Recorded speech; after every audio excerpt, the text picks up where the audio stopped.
Hey everyone, Golden Ninja 3000 here again. Today I'm reviewing Star Wars set number 75278. This is DO with 519 pieces. This set retails for $70 and it released in April 2020 to coincide with the Rise of Skywalker movie. And this is like a large-scale buildable figure in the style of like the Porg and BB-8 and the Yoda that they've done in recent years. Alright, so there's only one figure in this set, D-O itself. This is not a new mold. It was introduced in like September or October of 2019 for the other Rise of Skywalker sets, but it wasn't in a lot of them, only in like the Y-Wing and then the Millennium Falcon and then now this set, I believe. So it's nice to get it in a cheaper way, even though $70 isn't really like as affordable for most people. And the Y-Wing that it came in was also $70. But I really love this piece. You know, it's got a little stud on the back so you could attach something if you wanted to. It looks a little bit odd without the antennas, but then again, so does BB-8. Lego just can't really get details like that in on figures this small. But the printing is really good, and again, I really like this piece. It's really cute, and like obviously the wheel doesn't turn. It's all one piece, so the head can't turn either, but there is a stud on the bottom. And yeah, that's pretty much it for this little figure.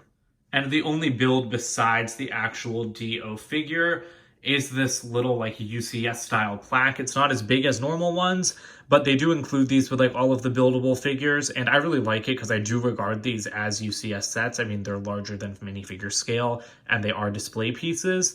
So that's cute, but you can really tell that they like struggled to find things to put on this plaque for DO, because I mean, they put like primary associate BB-8 just because he like stands next to BB-8 in the movie a little bit. Like they really had to stretch because there's not that much information about this droid out there. That's what the stand looks like from the back, and you can angle it like forward a little bit, but you can't really angle it any further back than it already is.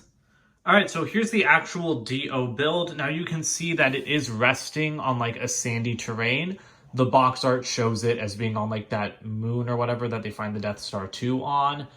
So I do like the detailing around there. The wheel can't actually turn, which is a shame, but it looks really good with the way it was constructed. So I'll go in a little bit deeper in just a second to dive into some of those details, but I just want to give you guys a full 360 look around the exterior first. All right, so now let's focus up on this wheel. The way that they build it is really interesting. They use these little like 1x4 curved pieces. And so what they do is they just take a 1x2 like Technic brick with 2 holes, and they just put a ton of those onto like these flexible tube pieces, and then you put these like 1x4 rounded tiles on top, and then that's how they create the tread of the wheel. So you can see that the entire thing, you can actually like adjust it around.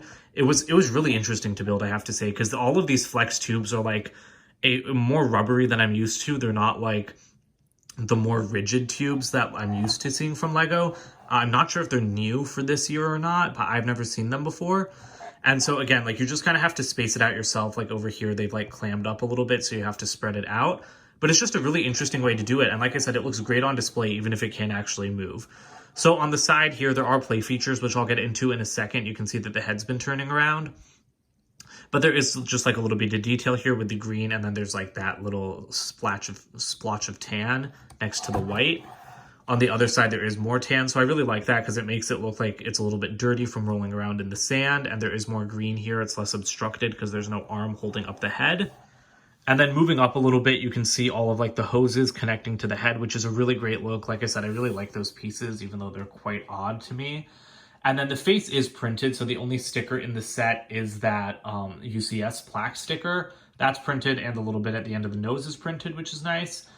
The way that they built this is really interesting. It's kind of just like this square thing, and again, there are some features there, which I'll show you in a second. And then the head can rotate, as you see.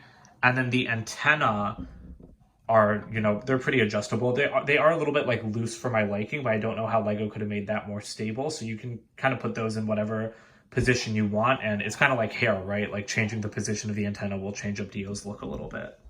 All right, so one of the big play features with this thing is you can rotate like this little wheel piece right here, and that'll like move the entire part supporting the head forward and back. I don't know what the point of it is. I don't think I ever saw him do this in the movie, but it is an interesting play feature, and it's like really fun to play around with. You can see like it pushes the hoses around and everything. And then going back to the head, if you turn this piece over here, that will rotate the head around. So that's a really great look. I like that play feature a lot. It's very smooth. It's so smooth that, like, as I was saying, it's moving around on its own a lot, like whenever you just want to move this thing around. But it's really great to have a feature like that to actually be able to rotate the head from a knob. And, you know, it makes it very lively, which is nice because the wheel can't move. And I don't think that there would have been any way for Lego to build this for, like, the wheel to be able to actually turn. Here are the extra pieces for this set. Nothing really special. All right, here's the box for this set. It's fairly tall, but it's just very empty, which I don't love. Like, I don't know, this set's already not a great value for $70, and then you just have this, like, huge empty box, which I feel is a bit awkward. I feel like it would have looked better to have Dio instead of, I think this was, like, the moon where they found, like, the Death Star 2, but I feel like it would have been better if this was, like, the background of the ship where he was first found, because then at least you would have, like, the clutter of the ship in the background, whereas this is just, like, completely barren. So I do think that's a little bit awkward. Around the back, you do have just, you know, just showing that the head can move, the plaque, and then the height measurement. And here's the instruction manual for this set. Same image as the box, of course.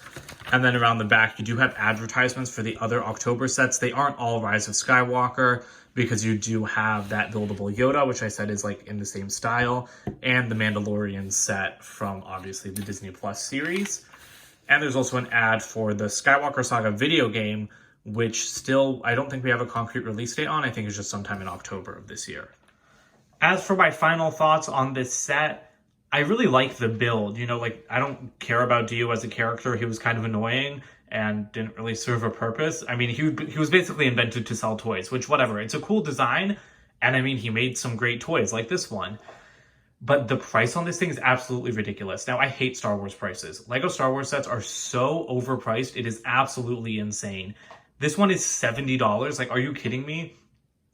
That's how much the Porg was, and the Porg was pretty much this size, but so much denser. And, like, this has 500 pieces. Like, yes, it's got the large pieces for, like, the face. Those are, like, the same, like, castle turret kind of pieces that they use. But those two pieces do not justify this set being $20 more than it should be. This should be $50 max. $60 would have already been, like, Star Wars overpricing to me. $70 is ridiculously insane. I did pay $70 for it because I was getting the May the 4th promotion when I purchased this.